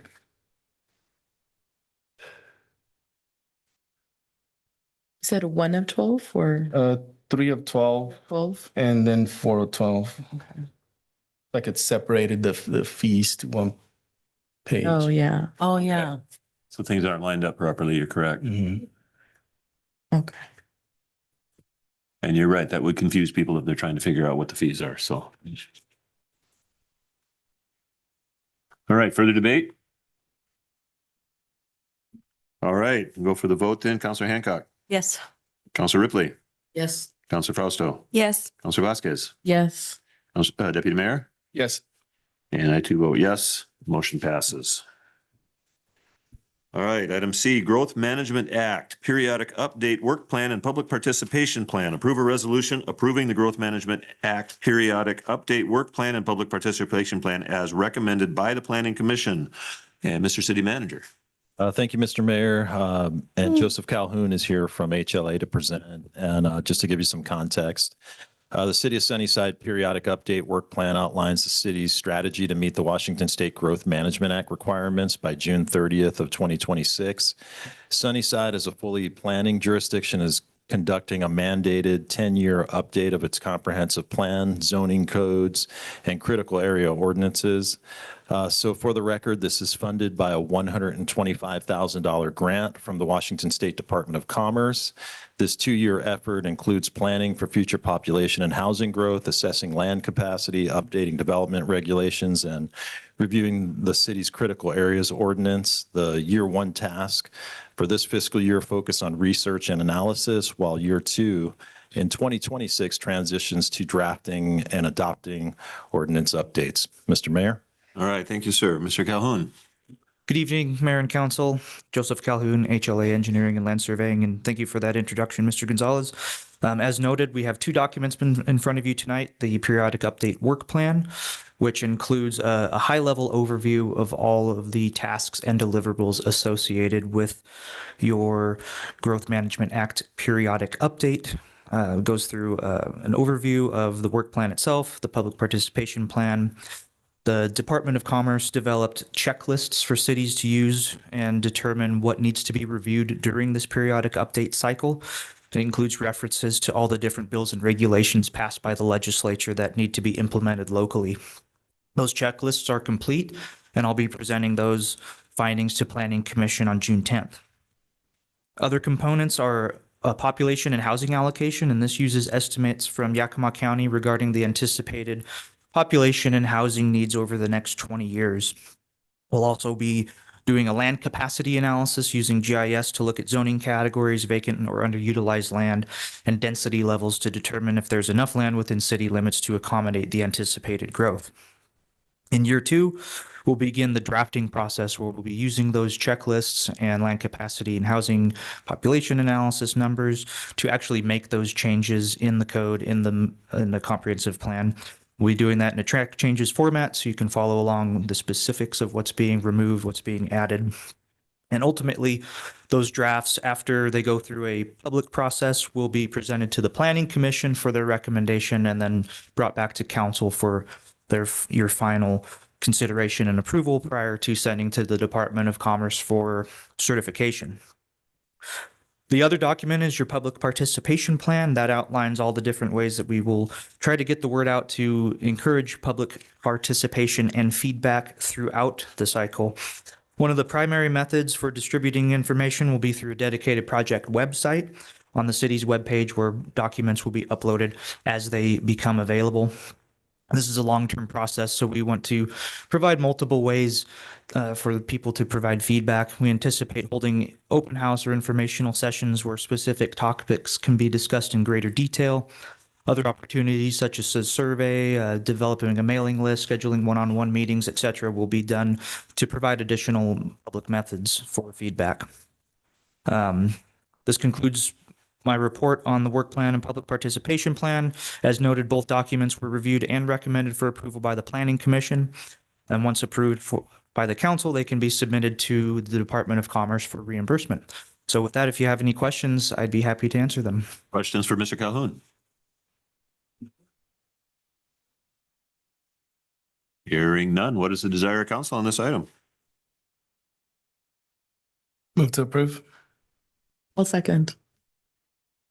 All right, we've got a motion by Deputy Mayor, second by Councilor Vasquez to approve the resolution approving the Growth Management Act periodic update work plan and public participation plan as recommended by the Planning Commission. Is there debate on this item? Hearing none. Councilor Hancock.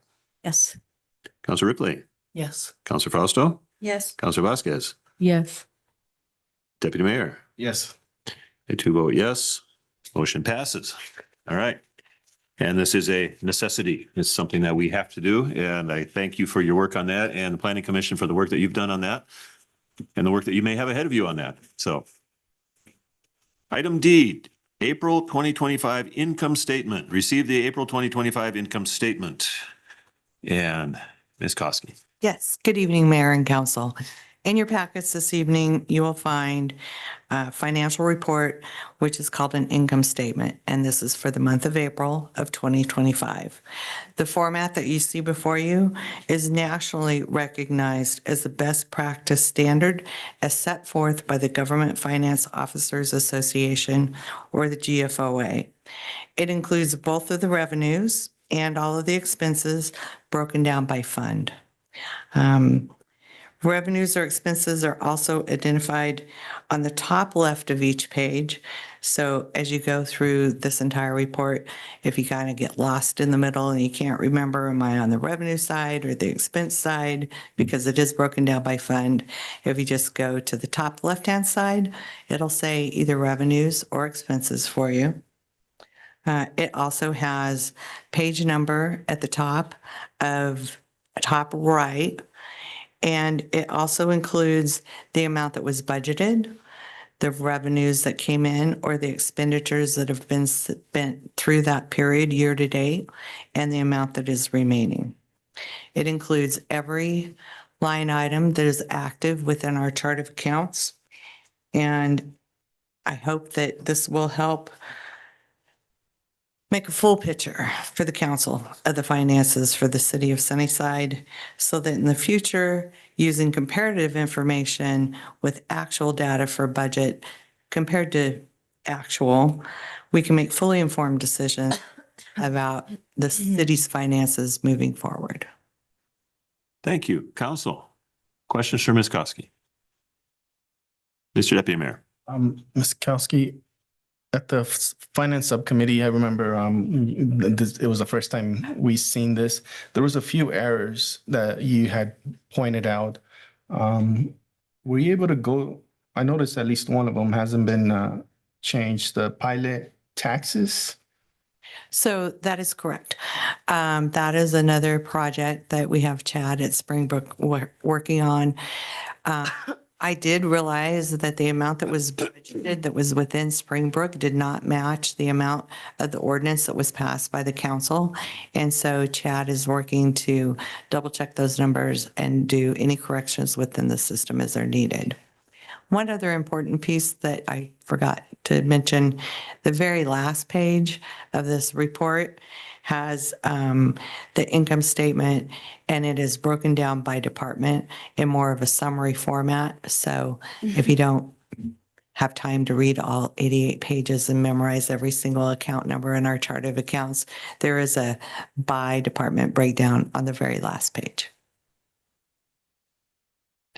It was a lot to read. Further questions? Okay, so this comes to us as information, hopefully to help us understand where we are financially and what we can expect. I'm assuming that we're going to see that about once a month. Yes, you will. All right, so we can look forward to that. That will answer questions that a lot of council members have been bringing forward, that we'd sure like to see where we are financially with the city on a regular basis, and this will definitely help us to do that. So yeah, I'm happy to see this. I appreciate the work that you put into that because I know it's taken some time to get this all lined up and organized. And yeah, you just mentioned that there's still a couple of glitches in there that might need to be polished out of that. But I think this can definitely help us be more informed and feel more informed anyway. So if there's no further questions or comments on this item.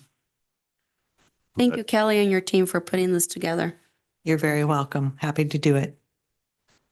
All right, next item, item 9, items from council members, mayor's appointments for boards and commissions. The Rules Committee did meet, but we did not pull any names on this particular item. We did have some things that we were talking about, and we will meet again and move forward on some things, but we did have a slightly larger agenda that we wanted to cover, and we will talk about that in a little bit.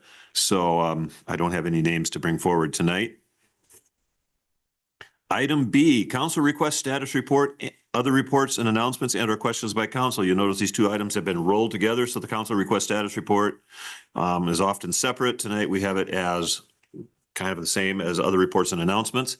Let's take a look at the status report first. We have a couple of items on there. The dog breeding ordinance, Councilor Hancock, that is yours. Have we had any kind of action done on that, sir? So we're going to talk about that at the next workshop, which is June 2nd, I believe. Yes, it is. Okay. So that's something we're working on. And then also, did I see temporary vendors up there? Also would like to talk about at the June 2nd workshop as well. Okay. So those are two that we'll actively be working on in the next couple of days. All right. And I see the 4th of July fireworks is on there. That's been scheduled for our next meeting. That'll be June 10. And that leaves us with the Yellowstone Road.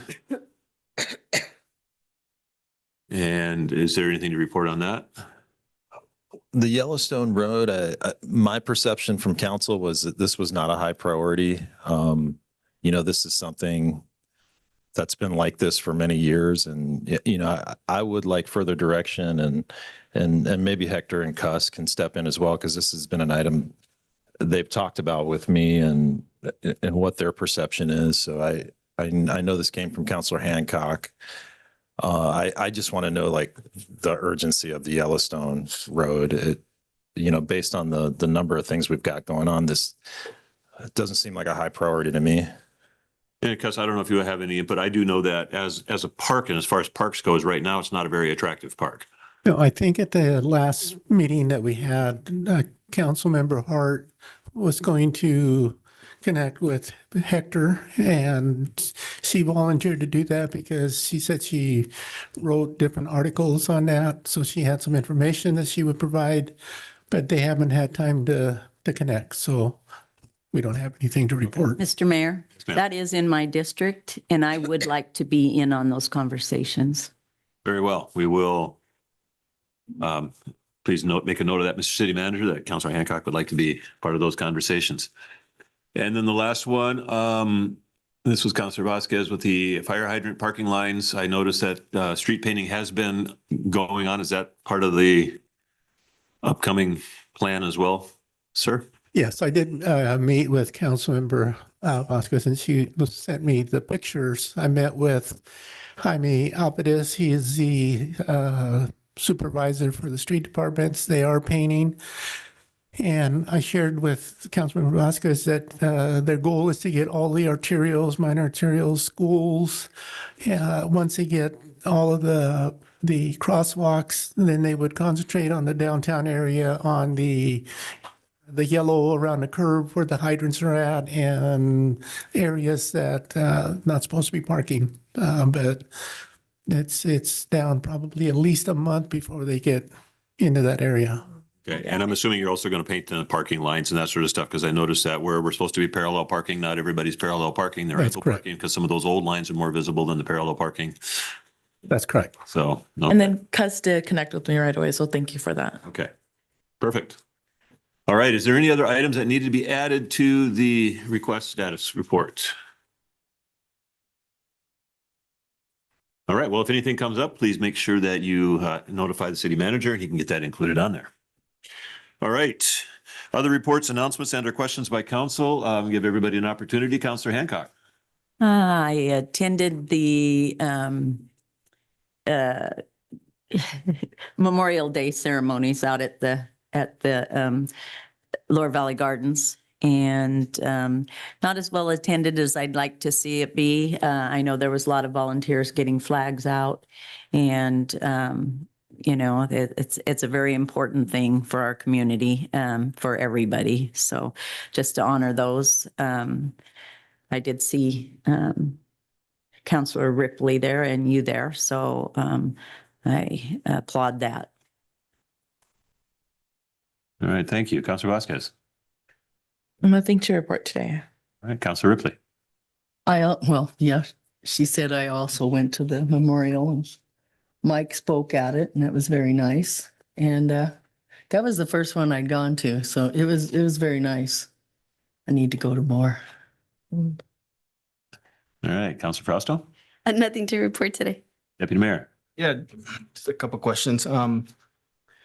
I've noticed there's only 4 different job openings on the city website, but there's been a few times that I hear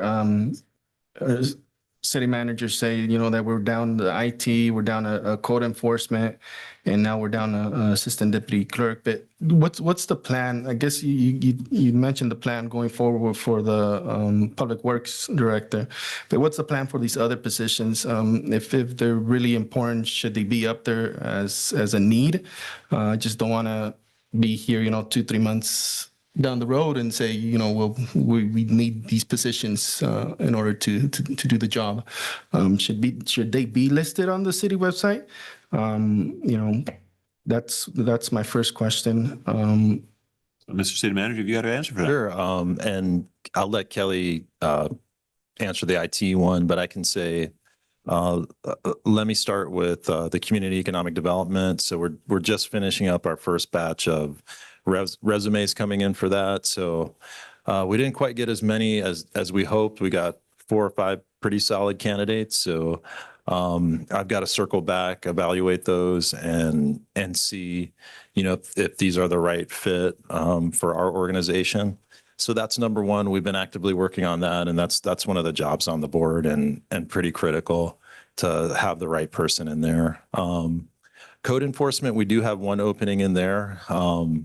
So that is something I've held off on just to catch up on some other things. So at this point, what I did is shift. Dave Driscoll was working 4/10, so now he's working 5/8. So we cover Monday through Friday.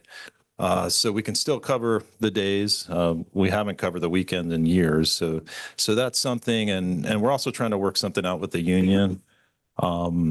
There was a thought that code enforcement would sort of reinstitute their contract to work in some of the ACO type jobs. So we just found out a couple of months ago that wasn't done. So there is a little bit of gray area as to, what they can do. Should they get some out of class pay? So that's been a conversation with the union until we can figure out, okay, what's the next step forward?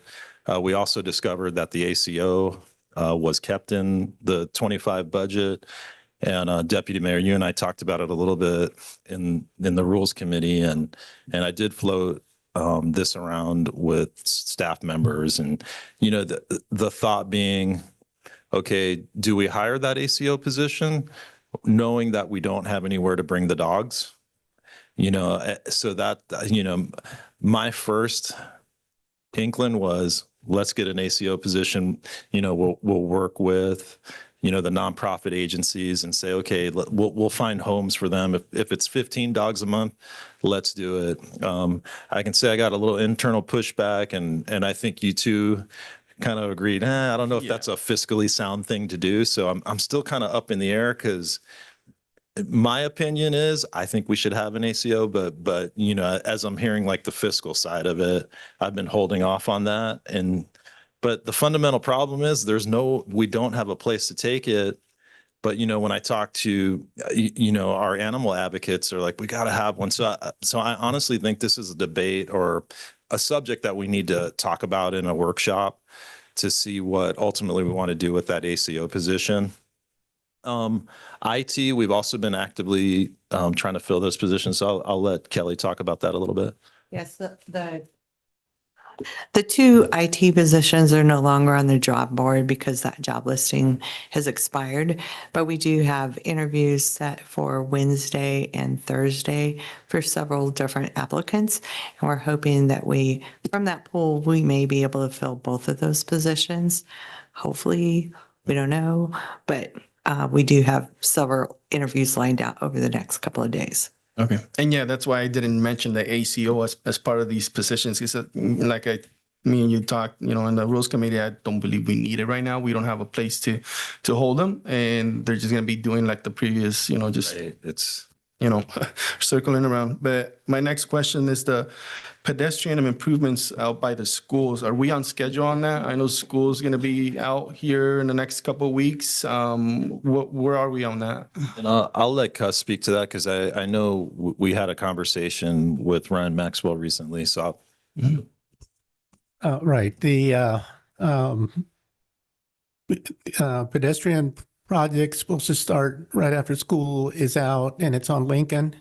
There's 6 different spots. We met with Mr. Maxwell, city manager, and I, and our engineers. We went through the project, make sure that we didn't have what happened last year. So the superintendent is comfortable with the schedule that we proposed, and the project is ready to go as soon as school's out. So it is going to start as soon as the school. Okay. There's no revisions to any like last year. There was a revision that we had to approve. I didn't get to experience what happened last year. I just heard that it was bad. You don't want to experience it. But that's all I got. All right. Thanks, Thank sir. you. Counselor Vasquez, you suddenly remembered a question. Yes, I have a question now. So what did happen to the leadership team? Like, I missed them being up here. Like, what was the reasoning for that? So as we went back through and we took a look at the city council meetings as you're watching them from a viewer from home with everyone at the table at the same time when people are making their presentations is really difficult to tell who it is making the presentation when we're all together. It is a lot easier for department heads and the leadership team to make those presentations from the podium where they have room to speak and that highlights their work that they're doing and the projects that they're bringing forward for the council. I personally liked them up front here with us. And I actually got a lot of feedback from community members, and they said that they found it really odd and that they liked it the other way as well. And Mr. Mayor, if I may chime in, so that was done when I was gone. So I've circled back and talked to staff. And I can say that several expressed high anxiety being up here and feeling like they were on trial. So full disclosure, there's several staff members that just felt, being up here brings them anxiety and so, and I can say in some other jurisdictions that I've worked in, it's pretty typical for, the city manager or the county administrator to be up here and staff be in the crowd.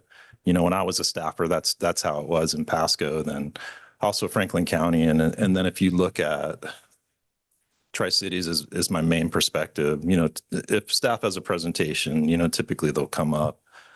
So it's not out of the ordinary. It's just kind of different for us. But I will say for the record, several staff members didn't feel comfortable being up here. So the staff asked for that as opposed to being directed not to sit up here? It transpired that when I was sick. So, I was at home when it transpired. Oh, well, who made the decision then? Collectively, it sounded like it was a group decision. It was a group decision that was made by the leadership team. It just happened that we implemented that on the evening that Mike happened to be out sick and I was running the meeting. But all of the leadership team discussed it and we felt like that would help us highlight and spotlight the people that are doing the good work and doing the really hard work and bringing those items to the council. Being on And city yes. council gives me high anxiety. And yes, many did express that it gave them very high anxiety to be here on the front lines. Okay, well, it was interesting. Yeah, it did kind of come as a surprise to all the council members when you all sat back there. I checked my breath. I made sure that, but yeah, we can, I think if the community hates it, then I suppose you have to revisit that decision, but Well, I think that we also have to stand up here and make a decision to protect people's level of comfort. If they perform better sitting over there, then I want a staff member that performs at his maximum. And if that is what they wish, then I think that we honor that. I think for point of clarification, I didn't know if they were directed either or what was going on. But if this is what makes them fall more in line with their work, then I want to honor that. And I don't think there's a matter of revisiting anybody else's opinion. no, and I'm fine with it. It's just a change. But if there's a huge blowback from the community as to why it's being done, well, then we need to revisit that. Maybe. Well, it came back to me that it was directed, and maybe I'm wrong, but that's what it came back to me was that it was directed. And I would like to hear from leadership staff that they are having anxiety over it as opposed to being told to sit out there. Well, and it's, I think it comes down to, it's a final decision comes down to the manager. They are his staff. And so, but Kelly if, wanted to say something. go ahead, Kelly. So no one was directed to sit in the galley. It was a group decision that was made and prior to the meeting, and we implemented it on the meeting night when I found out that morning that I would be leading because Mike was out sick that day. Okay. So. Very good. All right. Now, well, it's up to me in my reports and announcement, I guess. And yeah, I too, as mentioned, was at the event yesterday at the Lower Valley Memorial Gardens, and I thought it was very well done. I too was a little bit disappointed by the attendance. I think last year the attendance was much greater, and in previous years the attendance was also higher, but I'm not sure if there were other things impacting the attendance, but it was, as always, a very well done service. Our VFW and American Legion folks do an excellent job, and they put that together and do quite well with that. Mr. Gonzalez, you made an excellent presentation yesterday, so I appreciated that. Another thing, the Rules Committee met last week and was talking about a number of things. Most importantly was in response to concerns about council members not being able to get the information they requested in a timely manner. The city manager participated in the meeting, and for a brief period of time, Ms. Kowski was there as well. And we have some changes that we want to bring to our procedures, so that'll come before council for a vote before we can implement that. So once we've got something that's a little bit more clear, we will bring that forward to council and make those changes. I don't know if Deputy Mayor, you want to say some more on that, or? Well, I want clarification because I see it on the June 2nd public records request policy. Are we bringing it forward then, or are we meeting? We will. You are correct. That's, I didn't have notes. So. That's what we discussed, yeah. Okay, so yeah, we met, and I guess we just want to have everything clarified and have something in paper and policy and procedures. I do understand that council in my opinion, council does not need to do a public request. That is our right. That is our duty as councilors to ask for information. I was asking for information when I first started. I had a bunch of questions. I probably still do. You know, I might annoy whoever, but that's what I'm here. That's why I got voted on. So that's why we wanted to discuss that and put something in writing. So hopefully we can have a good discussion. Mm-hmm. And point of clarification, or can I? May I Go ahead, Ms. just Rossi. clarify? You just said something right now, Deputy Mayor, of you may annoy someone. And I think what some of our arguments have been, or at least the discourse on this dais has been, is we all have a right to information. We all have a right to request and demand transparency. But we should be very careful at treading this line of demanding transparency and then having the outcome of some sort of an administrative sabotage. Like, we don't want to overburden. And I think that's what the conversation has been. I think annoying is something. Someone might be annoyed with my request. Someone might be annoyed with my with a conversation or a question. But I think the conversation here has always been, or has not always been, but lately has been about overburdening staff and the number of hours that it's taken them to provide the information that has been requested. But I agree with you. It is our duty to ask and demand, but it is not within our purview to overburden or become cumbersome to the staff. That is not what we were elected to do. At any rate, that information will come before council next week at our study session. So you can look forward to that, and we can have more discussion on that. I think it was a very productive discussion, and I want to thank the committee members for their participation in that. I know the Deputy Mayor called for the meeting, and I think it was very, very necessary. So I appreciate that. And thanks for all of that. All right. Upcoming council meetings, and allow our clerk to illuminate us on what's coming up. All right, so we have a study session on June 2nd with discussion items on the 6-year TIP, dog breeding, temporary vendors, interpreting services, and public records policy. And then the next meeting is June 9th, which is a regular meeting. We're recognizing Representative Manjares, discuss our action on curfew, allocation of opioid settlement funds, flock camera trailer, online training platform, and maybe these are all together, but I have them separate. Municipal legal services contract and the fireworks, the 2 items that were tabled, unless you'd like to take action at the study session. Probably not. I think we can do that at the. Okay, so that's what we have coming up. Right, Mr. Mayor. Yes, sir. I would prefer if we could take action if we bring back the information up to your standard on the legal services, because I'd like to get working with them as soon as we possibly can. Council, is there any objection to taking action next week at the study session on legal services if we can get all that information that we've asked for? I agree with city manager. We should Mhm. definitely do. Okay, no objection. So How soon can we get that information? Because again, this was quite a hefty agenda this week, and again, it came out late.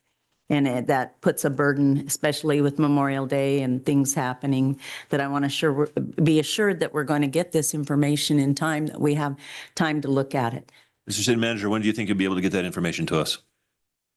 I don't want to overpromise and underdeliver, but I believe we got out the agenda Thursday, which is always our goal. Jacqueline, we got it out Thursday, didn't we? Yes. Okay, which is typically, what we want to. So, I'll try to get that out by no later than Thursday. All right. Is with that the regular satisfactory, agenda Counselor? packet. Yeah, if it's Thursday during the day, not Thursday at 9 o'clock or 10 o'clock at night, that would be appreciated. Okay, if you can get that on the agenda by the end of the workday on Thursday, then we can go ahead and have that, and then we can take action on that item. Thank you. Okay. Other agenda items that need to be put on there, please make sure you notify the manager or myself as early as possible. What did we say, the Monday before the meeting, to get that put on the agenda? All right, Mr. City Manager reports. So not a ton to report other than, as you mentioned, Mr. Mayor had the opportunity to be the keynote speaker at 2 Memorial Day services put on by the American Legion Post 73, and kudos to the men and women of that group. Rocky Simmons, thanks again to him and for the invitation. I thought both were wonderful events. Also, a lot of positive feedback on the four-way stops, so that's apparently been long overdue. So I don't think I can go anywhere in the public where people aren't happy about that. So, kudos to our public works group. So that's been great. Also, social media wise, since we brought on Yes Wasco, they've done a tremendous job. Our views on Facebook we've had roughly about 500,000, and the last month and a half, we've had 1,000 new people follow our page. And, I really think since the inception, they've come on, when we did Jade's video, to the thousands of views we've gotten on that, to the Cinco de Mayo marketing, to the video we just did for Varietal, to the video we did going into the Memorial Day weekend. It's been really good, and we're getting a tremendous amount of feedback. And I can tell you across the community, it's really appreciated. The little pictures that I take inside our, in particular, our Hispanic businesses. Every time I take a picture, I was in Pepe's Bakery the other day, and I took a picture. It was my first time to Pepe's, and it's up to 65,000 views already. Just a few pictures of, some great Mexican treats. So, I definitely think it's appreciated, the intentionality of our marketing right now. So we're really getting out there and really rebranding Sunnyside for all the good that we're doing. So I'm proud of our staff's efforts and, how we're making Sunnyside shine. All right, thank you, sir. And I would concur with the social media posts and the views. The one on Varietal came up on my Facebook feed every day for several days, and now, the more recent ones keep popping up all the time too. So I appreciate that, getting the word out about what's good about Sunnyside, what's happening here. I think that positive promotion is always a good thing, and so I'm happy to see that that's working. So thank you for your efforts on that. All right, the next item on our agenda is an executive session. We are initially asking for 30 minutes, and give me a second to read through all of this. It covers two phases, RCW 42.30.1101C, to consider the minimum price at which real estate will be offered for sale or lease when public knowledge regarding such consideration would cause a likelihood of decreased price. However, final action selling or leasing public property shall be taken in a meeting open to the public. And RCW 42.30.1101G, to evaluate the qualifications of an applicant for public employment or to review the performance of a public employee employee. However, subject to RCW 42.30.1404, discussion by a governing body of salaries, wages, and other conditions of employment to be generally applied within this agency shall occur in a meeting open to the public. And when a governing body elects to take final action in hiring, setting the salary of an individual employee or class of employees, or discharging or disciplining an employee, that action shall be taken in a meeting open to the public. And action is expected. And like I said, 30 minutes. So thank you, everyone. Give you a chance to. Yeah. I don't think so. No, not today. I'll let you know once the live stream is done. All right. Because I will get called if we're not. You guys super. Okay. Okay. Sorry. We are back in open session and there will be action on the executive session and on the question of the evaluation of the city manager. Do we have a motion to accept? Move to accept. Okay, Councilor Hancock, I second it. second Councilor Ripley. Thank you. We got a motion by Councilor Hancock, second by Councilor Ripley to accept the manager's 8-month evaluation. Is there debate on this item? No. No debate on this item. All right, so go down the list. Councilor Hancock? Yes. Yes, that's right. We moved all of our microphones. Councilor Vasquez? Yes. Councilor Ripley? Yes. Councilor Frausto? Yes. Deputy Mayor? Yes. I too vote yes. Motion passes. And I have signed a copy of that to be presented to the press. And if you want me to sign your copy, I will. Sure. All right. If there's no other business to come before council and there's no objection, we are adjourned. Thank you, everybody, for your patience. It's been a long one. Yeah. Thanks. Oh, small. I know. Yeah.